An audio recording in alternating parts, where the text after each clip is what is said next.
आज मैं कोई लिटरेचर ओरिएंटेड या फिर रिसर्च ओरिएंटेड विषय लेकर नहीं आई हूँ।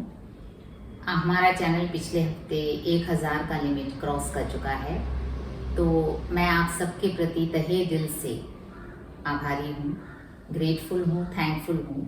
हिंदी के नाम पर केरल से जब एक चैनल शुरू किया था, तब ये मैंने कभी नहीं सोचा था कि हिंदी के नाम पर 1000 लोग जुड़ जाएंगे।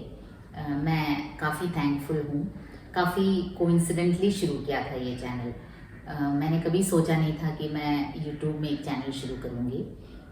हुआ यूँ कि मेरा बेटा जो उस समय 5th स्टैंडर्ड में था, डैनियल, उसका अपना एक चैनल था जो टेक्नोलॉजी से जुड़ा हुआ था, साइंस से।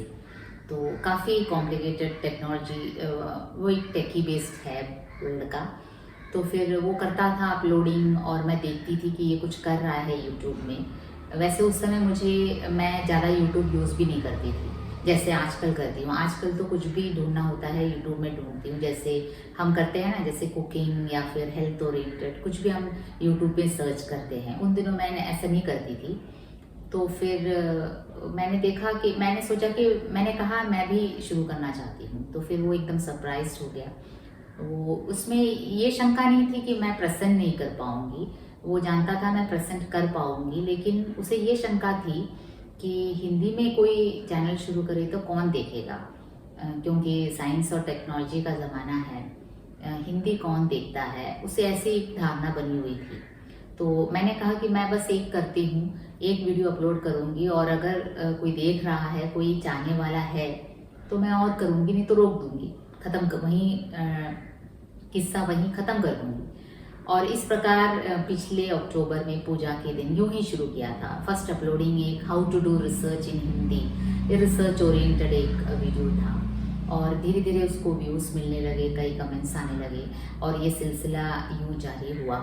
और मैं शुक्रगुजार हूँ मैंने उस समय ये शुरू किया, क्योंकि एकेडमिकली मुझे अपने सर्विस में ये काम पड़ेगा, ये मैंने कभी नहीं सोचा था उस समय जब ये शुरू किया था।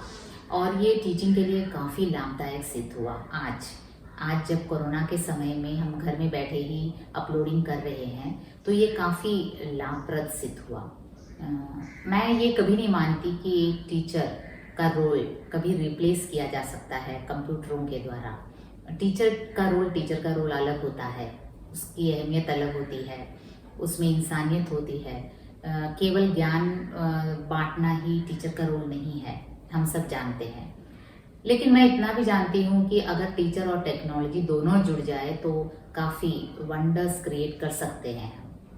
और ये जो टेक्नोलॉजी का सहारा लेकर जो भी मेरे टीचिंग में इम्प्रूवमेंट हुआ है, वो मुझे खुशी भी देती है। इतने सालों से पढ़ाती आ रही हूँ कॉलेज में, करीब 20-22 साल हो गए, लेकिन इस साल जितना मैंने होमवर्क किया जो वीडियोस अपलोड करने में, उतना कभी नहीं किया, सच कहती हूँ। और ये जो कबीरदास, सूरदास, जितने भी कवि हम पढ़ाते आ रहे हैं, उनके भजन सहित जब अपलोडिंग्स होता है तो बच्चों को काफ़ी आसानी रहती है रिलेट करने में। उनके पिक्चर्स, उनके विजुअलाइजेशन, उनकी जगह काफ़ी बातें हम कह सकते हैं वीडियोस के द्वारा। तो वो इसलिए मैं शुक्रगुजार हूँ और उन सभी के प्रति शुक्रगुजार हूँ जिन्होंने काफ़ी सपोर्ट किया। मेरी बेटी दिव्या, उसके फ्रेंड्स कईयों ने सब्सक्राइब किया। हालांकि वो हिंदी नहीं जानते हैं, लेकिन हिंदी केवल कामकाजी हिंदी जानते होंगे, लेकिन उन्होंने काफ़ी सपोर्ट किया। ये जो बच्चे जो सपोर्ट करते हैं तो कई बार कमेंट्स भी देते हैं, मैं वाओ नाइस वीडियो। तो फिर मैंने एक बार अपने बेटे के फ्रेंड से पूछा भी कि तुम कुछ समझते भी हो जो मैं डालती हूँ? तो उसने कहा मैं तो कुछ नहीं समझ पाता, लेकिन केवल सपोर्ट करने के लिए। तो वो उनका एक तरीका है जो मेरे लिए काफ़ी अच्छा रहा। मतलब कि जब शुरुआती दौर में जब आप चैनल शुरू करते हैं, आपको ये पता नहीं है कि आपकी ये टीचिंग्स किसी को पसंद आ रही है या नहीं, क्योंकि जेन्युइन कमेंट्स बहुत कम ही मिलते हैं शुरुआती दौर में। फिर बाद में तो काफ़ी जेन्युइन कमेंट्स आने लगे, उसने हौसला बढ़ाया भी। और ख़ास करके मैं शुक्रगुजार हूँ अपने कॉलेज के टीचर्स के प्रति जहाँ मैं वर्क करती हूँ।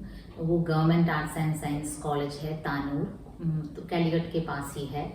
तो फिर वहाँ के क्या है, मैं पिछले साल वहाँ ट्रांसफ़र होके गई थी। वहाँ के कंप्यूटर साइंस की टीचर्स और इलेक्ट्रॉनिक्स डिपार्टमेंट के टीचर्स ने इस शुरुआती दौर पर कैसे माइक यूज़ करना होता है और कैसे इसकी जो टेक्नोलॉजी से बेस कई बातें उन्होंने भी बताई और उन्होंने भी वीडियोस को देखा और काफ़ी प्रोत्साहित किया। उन्हें ये नहीं पता था कि मुझ में इतनी काबिलियत है भी या नहीं, लेकिन उन्होंने काफ़ी सपोर्ट किया। और फिर रिसर्च ओरिएंटेड और नेट ओरिएंटेड जो टॉपिक्स दिए थे, कईयों की राय आई कि इंग्लिश में भी किया जाए, क्योंकि केरल में सभी हिंदी नहीं जानते हैं, तो फिर इंग्लिश में भी अपलोडिंग्स किए। हालांकि मेरी अंग्रेज़ी उतनी अच्छी नहीं है, फिर भी मैंने कोशिश की प्रेजेंट करने की, क्योंकि कईयों को अगर उससे फ़ायदा हो तो ये हमारे लिए अच्छी बात है। और फिर अब तो 12th स्टैंडर्ड के स्टूडेंट्स भी इससे जुड़ गए हैं, जो केरला सिलेबस के बच्चे हैं, उनके वीडियोस भी मैं अपलोड करती हूँ। मेरी बहन की बेटी एंड मेरी है, वो 12th स्टैंडर्ड में है, उसके लिए शुरू किया था। और फिर मेरा बेटा डैनियल जो अभी 8th स्टैंडर्ड में है, वो ICSE सिलेबस में है, तो उसके भी 2-3 चैप्टर्स अपलोड किए। इस प्रकार 8th स्टैंडर्ड से लेकर छोटे छोटे बच्चे भी हिंदी के नाम पर, और जो हिंदी ना भी जानते हैं, हिंदी के नाम पर जुड़ गए हैं। इसके लिए मैं शुक्रगुजार हूँ तहे दिल से। जुड़ते रहिए, और हमारा ये जो सफ़र था ये कैसे रहा ये देखिए आप।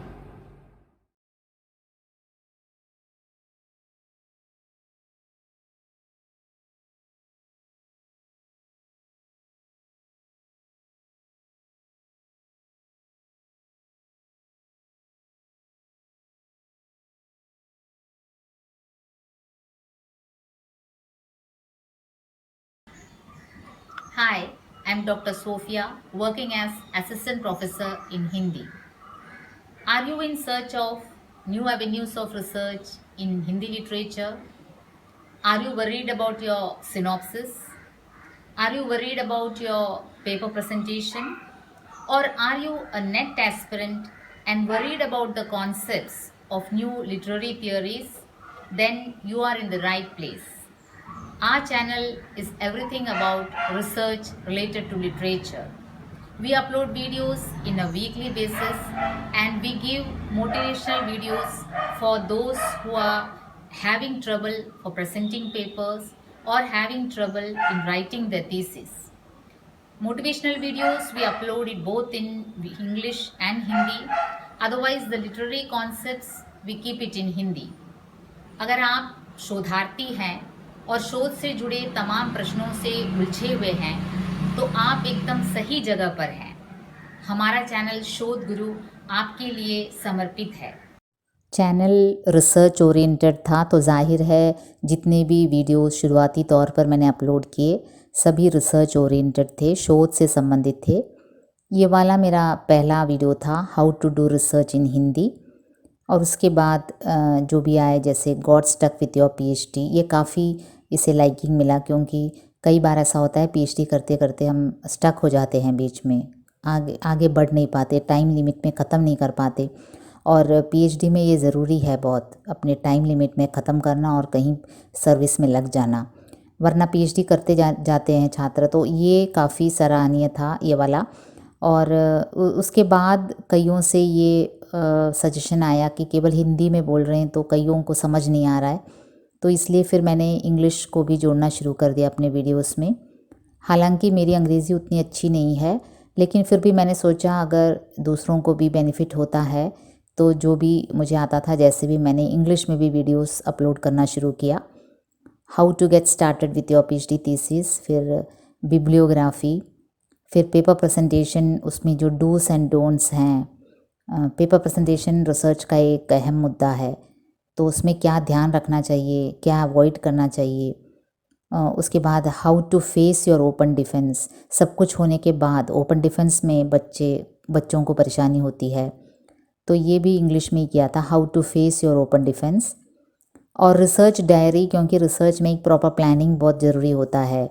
प्लानिंग के बिना ये टाइम लिमिट में ख़त्म नहीं कर पाते। जब प्लानिंग नहीं होती है तभी रिसर्च कभी 6, 7, 8 साल ऐसे ही वेस्ट हो जाता है। तो इसलिए रिसर्च डायरी की अहमियत ये सब इन वीडियोस में किया गया।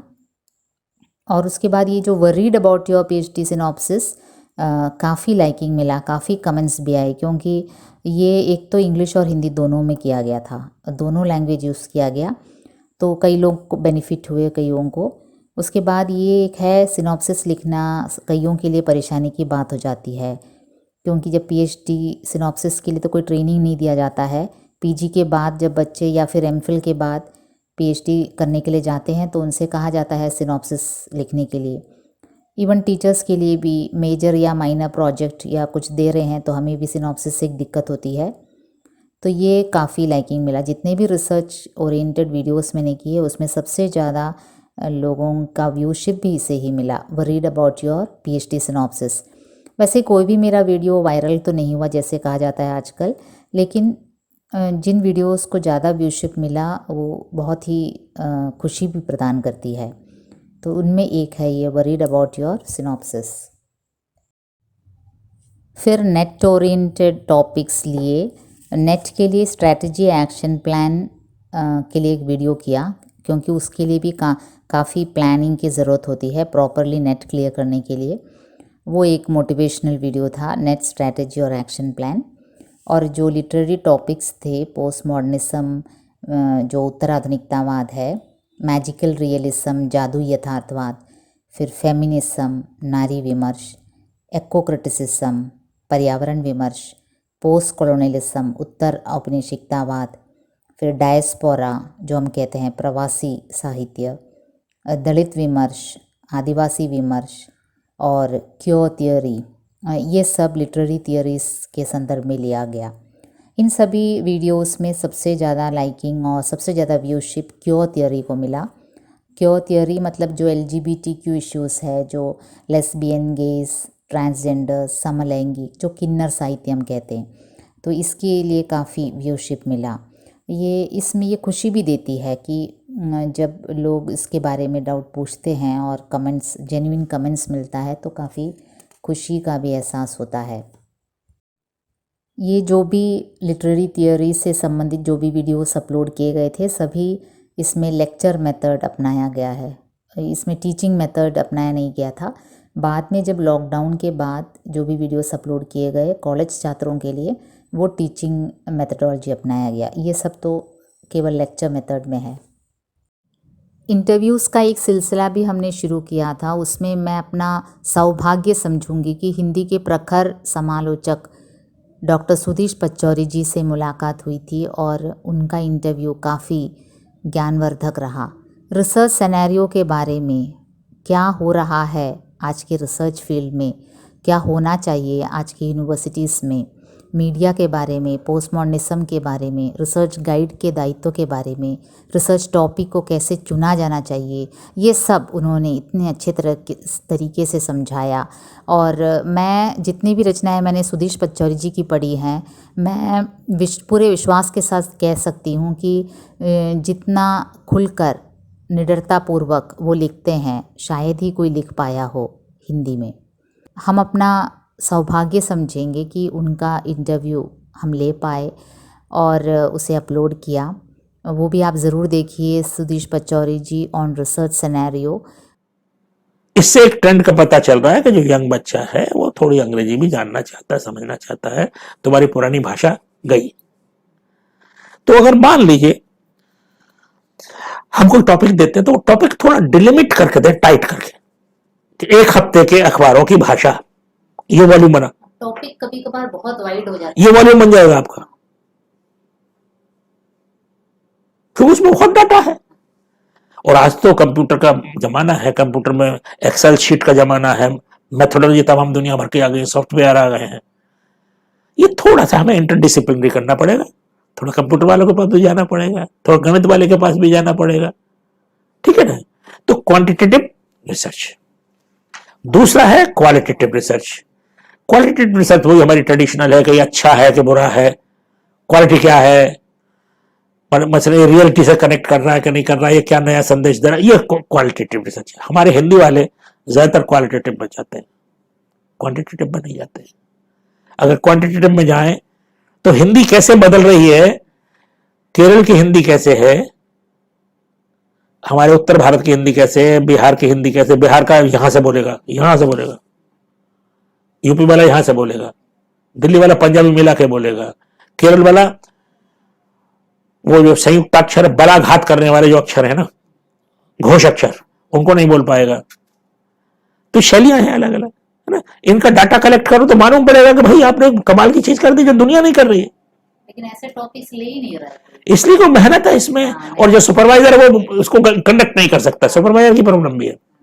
वही आसानी हम रखते हैं, शोध का स्तर अगर गिर रहा है तो इसके लिए एक हद तक अध्यापक समूह भी, एक हद तक नहीं सब हद तक, सब हद तक ओके, क्योंकि जो आपकी शोध कमेटी है वो जिम्मेदार है इसके लिए, जो आपके डिपार्टमेंट की राजनीति है वो जिम्मेदार है इसके लिए।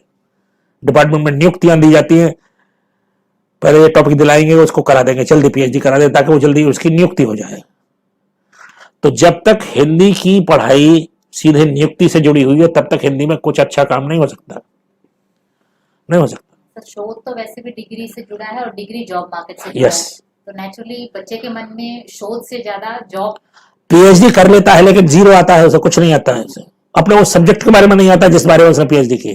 तो अभी जब यूजीसी ने कंपलसरी किया है अध्यापन के लिए पीएचडी कंपलसरी है 2021 से, उससे कोई लाभ नहीं होने वाला है, क्योंकि कंपलसरी कर देने से इसका मतलब नहीं कोई क्वालिटी आ जाएगी। क्वालिटी अलग ही चीज है, वो मेरी और आपकी चिंता का विषय है कि मेरा बच्चा पढ़ रहा है कि नहीं पढ़ रहा, वो कुछ कायदे से काम कर रहा है कि नहीं कर रहा। जब मुझे ही मेथड नहीं मालूम तो उसे कैसे मालूम होगा। ये सर ये पीएचडी थीसिस का पब्लिश होना कितना इम्पोर्टेंट है, मतलब कि कई बार ऐसे यूनिवर्सिटीज में पढ़े रहते हैं तो पब्लिश होने के बाद देखिए क्या है कि अब इन दिनों जो अंग्रेजी में और जो सोशल साइंसेज में और जो इकोनॉमिक्स में है वो ये है कि अगर आप रिसर्च साइंस में है कि आप रिसर्च कर रहे हैं तो रिसर्च पेपर पब्लिश होने चाहिए, आपके थीसिस के कुछ पेपर पब्लिश होने चाहिए। वहां भी हिंदी वालों ने एक रास्ता बना लिया है, अंग्रेजी वालों ने भी, सोशियोलॉजी वालों ने भी एक रास्ता बना लिया, इकोनॉमिक्स वालों ने, कि वो ऐसी नकली मैगजीन निकालने लगे हैं जो पीयर ग्रुप एडिटेड हैं और वहां वो छाप देते पैसा ले लेके। जब नॉलेज को लेकर के, जब ज्ञान के निर्माण की प्रक्रिया में ज्ञान का निर्माता उसका ही मन खोटा हो तो दुनिया में कोई ज्ञान को बचा नहीं सकता। पश्चिम वाले ज्ञान को लेकर के, नॉलेज को लेकर के, आपने स्वयं देखा होगा, आप अंग्रेजी की कोई भी किताब उठा लीजिए, वो शुरू से आखिर तक ऐसी बहस करते हैं एक एक लाइन पर, एक एक लाइन पर। एक लाइन लिखी फला कोटेशन, दूसरी लाइन लिखी फला कोटेशन, तीसरी लाइन लिखी फला कोटेशन, चौथा कोटेशन, पांचवा कोटेशन, एक एक विद्वान के कोटेशन इकट्ठा करके देते हैं, तब जाकर के वो अपना एक मीनिंग निकालते हैं। हम क्या करते हैं, हम सिर्फ ओपिनियन बनाते हैं और सोचते हैं यही सही है। हम उसके अंदर नहीं घुसते, सब्जेक्ट के भीतर घुस जाओ तुम्हें बहुत कुछ मिलेगा। तुम किसी एक टेक्स्ट के भीतर ही घुस जाओ, 10 बार पढ़ लो उसे, तुम्हें बहुत कुछ मिलेगा नया। लेकिन वो मेहनत, वो मशक्कत हिंदी वालों की आदत का पार्ट नहीं है, कोई करे क्या। और ये आपकी नहीं कह रहा हूं, हमारे यहां नहीं है। चेला पालना है, टॉपिक दे देना है, एमफिल करा देना है, पीएचडी करा देना है, नौकरी दिला देना है, घर की सब्जी मंगाना है। जिसने ओपन डिफेंस में मुंह भी ना खोला हो फिर भी तालियां बजा दी जाती है। नहीं, जिस वक्त पीएचडी सबमिट हो जाती है समझ लेते हैं हम इसको हो गया। वो एक हमारा चक्र है, पूरा का पूरा दुष्चक्र में है हमारा ज्ञान जो है, हमारी नॉलेज है, नॉलेज का निर्माण दुष्चक्र में है। बिब्लियोग्राफी में भी कई बार शंकाएं होती है शोधार्थियों को। हमें अच्छा एक और बात मैं आपको कहना चाहता था, एक स्टाइल बुक तो डेवलप हो सकती है। 2 प्रकार की स्टाइल बुक है पीएचडी की, एक अमेरिकन, एक है इंग्लिश। आप कोई एक अपनाइए, पहले ऑथर का नाम देंगे रेफरेंस में, या पूरा नाम देंगे, अधूरा नाम देंगे, और बाद में अनुक्रमणिका में आप किताबों का नाम देंगे। तो अमेरिकन का सिस्टम अलग चलता है, जैसे ऑथर का नाम दे दिया, फिर एक पेज नंबर दे दिया या सन दे दिया 1960, फिर आखिर में मिलेगा 1960 में फला किताब। अब 1960 में अगर 2 किताबें आई हैं तो आप पे है कि आप कौन सी किताब समझना चाहते हैं इसमें से, लेकिन वो एक एक चीज का प्रमाण देते हैं। हमारे यहां प्रमाण का चक्कर ही नहीं कोई, दूसरी थीसिस को लेकर के अपनी थीसिस बना देते हैं, नकल मार देते हैं।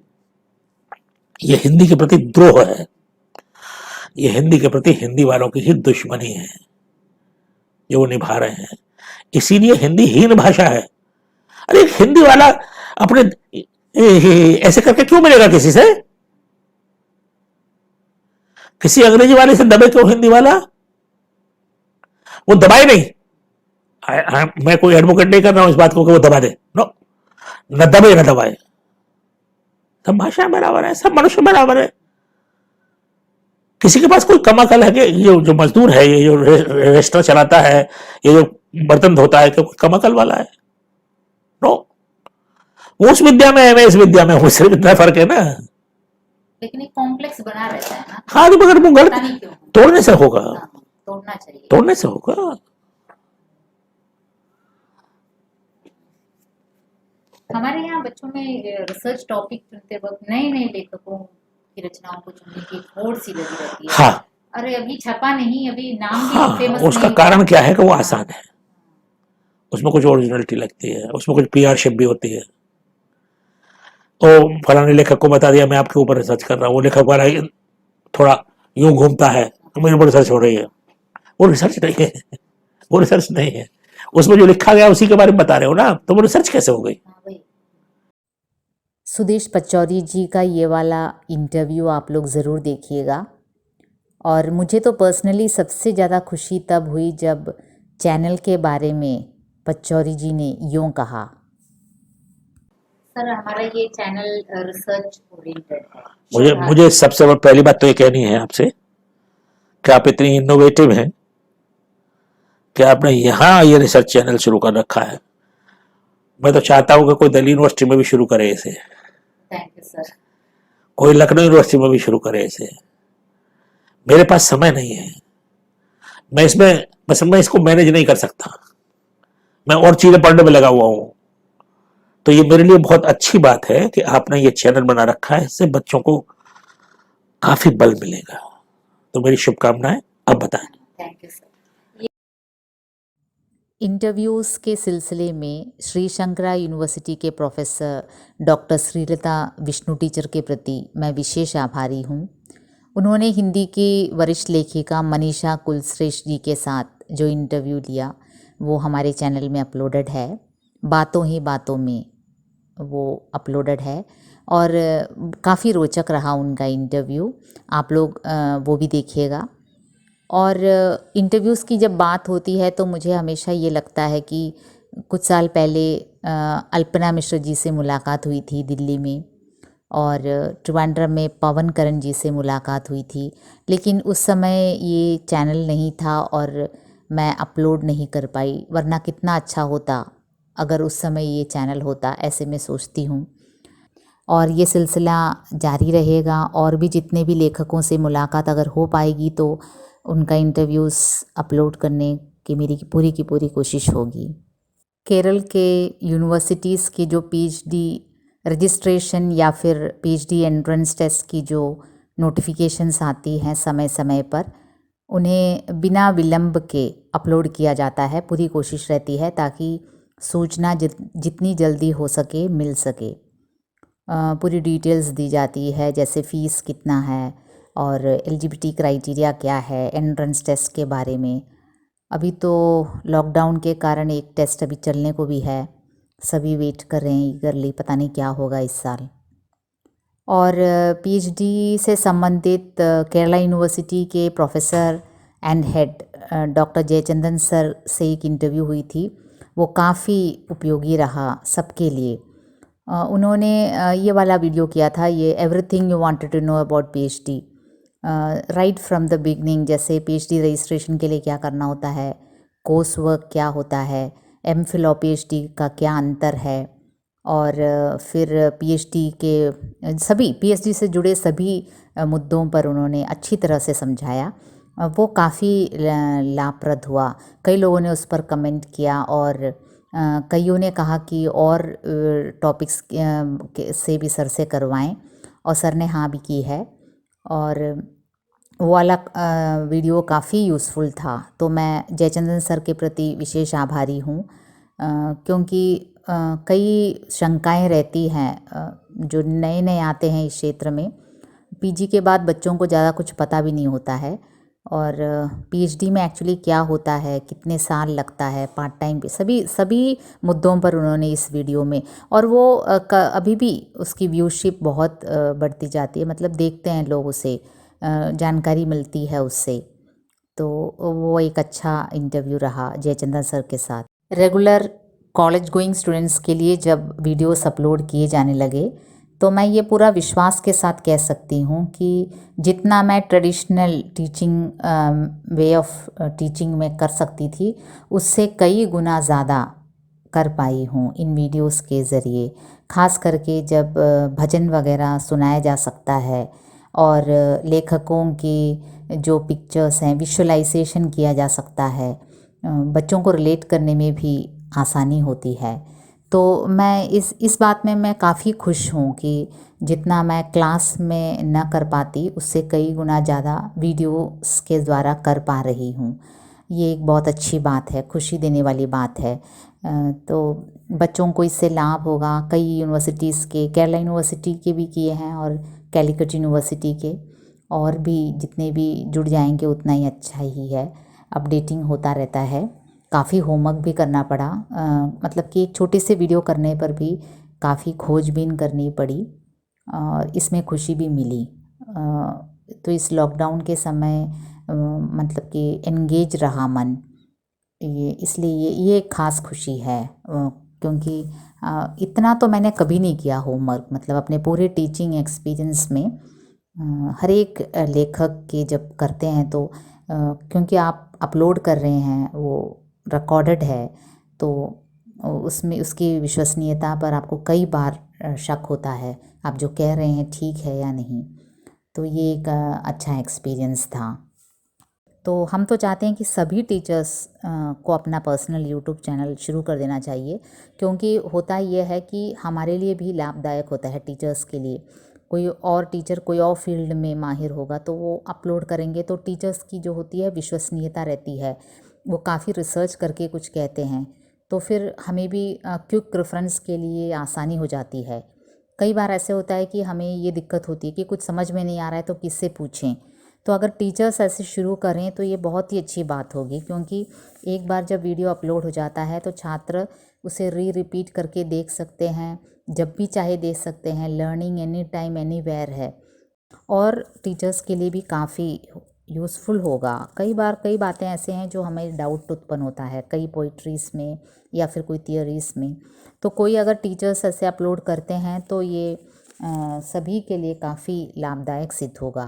Kerala state higher education council से जब एक ईमेल मिला जिसमें वर्ड ऑफ अप्रिसिएशन था, जो ऑनलाइन मटेरियल्स मेरा चैनल प्रोवाइड कर रही थी बच्चों के लिए, यूनिवर्सिटीज़ के बच्चों के लिए, और उसके प्रति उन्होंने अपना अप्रिसिएशन व्यक्त किया, तो ये मेरे लिए काफ़ी खुशी का मौका था।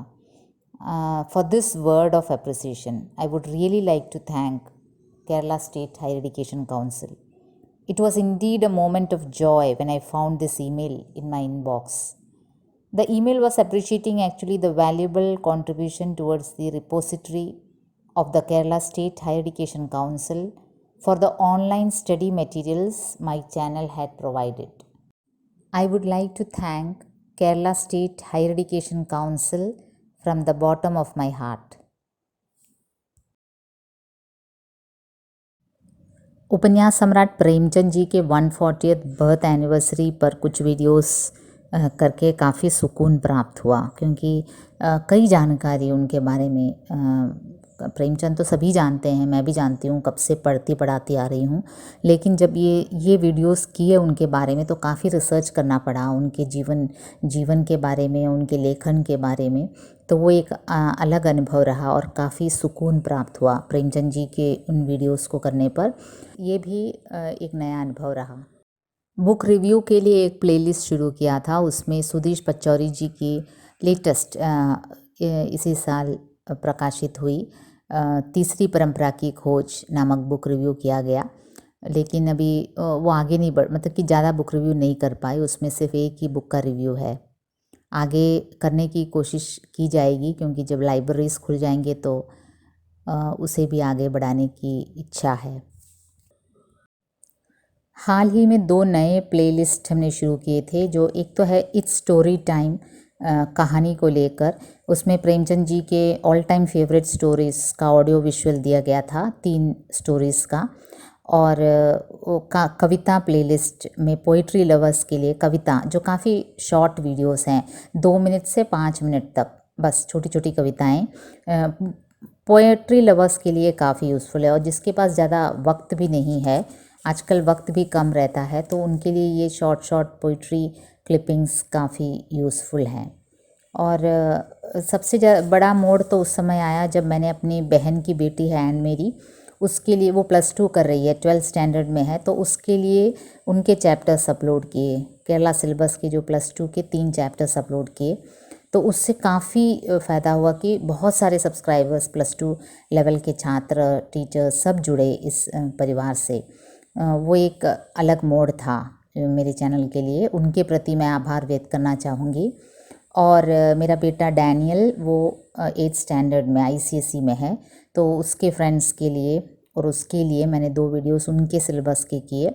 वो भी एक नया अनुभव था, काफ़ी छोटे बच्चों को इंग्लिश में समझाना, मलयालम में समझाना, हिंदी में समझाना, वो थोड़ा डिफ़िकल्ट भी था छोटे बच्चों को समझाना। और लेकिन फिर भी छोटे बच्चे भी अपने चैनल से जुड़े हुए हैं, तो हिंदी के नाम पर जो भी जुड़ जाता है हमारे लिए खुशी की ये बात है।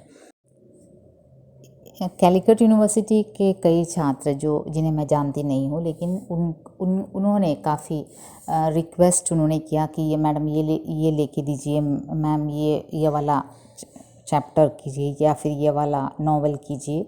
वो मेरे लिए काफ़ी इंस्पिरेशनल था, क्योंकि जब स्टूडेंट खुद कहते हैं कि हमें ये वाला ले दीजिए, तो फिर ऐसे लगता है कि चलो उन्हें हमारा क्लास पसंद आया, तभी हमसे रिक्वेस्ट कर रहे हैं। तो कैलिकट यूनिवर्सिटी के उन छात्रों के प्रति मैं ख़ास रूप से थैंकफुल हूँ। Thank you. तो फिर ये सब हमारे परिवार के उनके सभी के प्रति मैं आभार व्यक्त करना चाहूँगी। और प्रत्यक्ष या परोक्ष रूप से जिसने भी हौसला बढ़ाया है, जो कई बार ऐसा होता है जो हिंदी न जानते हुए भी दोस्ती के नाम पर जिन्होंने सब्सक्राइब किया और जुड़े रहे हमसे, मतलब कि उन्हें ये नहीं पता कि वीडियो में मैं क्या कह रही हूँ, हिंदी तो बिल्कुल नहीं जानते थे। जैसे जिस कॉलेज में मैं काम करती हूँ, वहाँ के टीचर्स हैं बहुत सारे मेरे फ्रेंड्स, दूसरे सब्जेक्ट्स पढ़ाते हैं, इलेक्ट्रॉनिक्स, कंप्यूटर साइंस वगैरह पढ़ाते हैं। वो नहीं जानते कि मैं क्या कह रही हूँ हिंदी में, लेकिन इतना सपोर्ट किया उन्होंने शुरुआती दौर पर बहुत उत्साह से। और जो भी वीडियो डालती हूँ, वाओ मैम, नाइस मैम कहते हैं, वो उनको पता नहीं है मैं क्या कह रही हूँ, लेकिन फिर भी दिल से उन्होंने सपोर्ट किया। तो वो एक बहुत ही, उनके प्रति तो मैं बहुत ही आभारी हूँ, क्योंकि शुरुआती दौर था जब केवल 10 सब्सक्राइबर्स ऐसे जब शुरू हुए थे, तो उन्होंने अपने सभी को सब्सक्राइब करवाया और बहुत हौसला दिया। हालांकि वो जानते नहीं थे कि मेरी काबिलियत है भी या नहीं।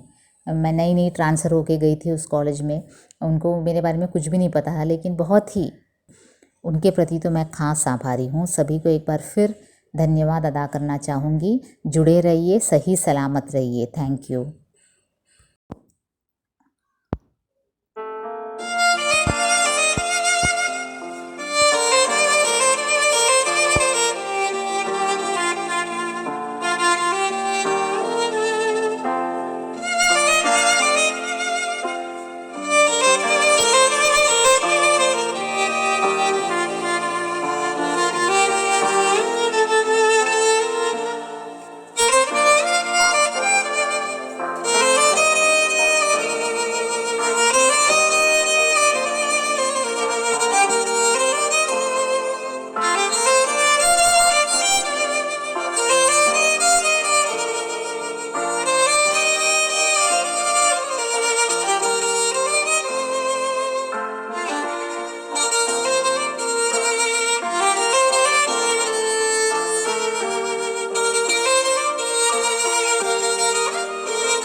സെല്ലർ അല്ലേ ഇത് മിക്കവാറും കോപ്പിറൈറ്റ് സ്ട്രൈക്ക്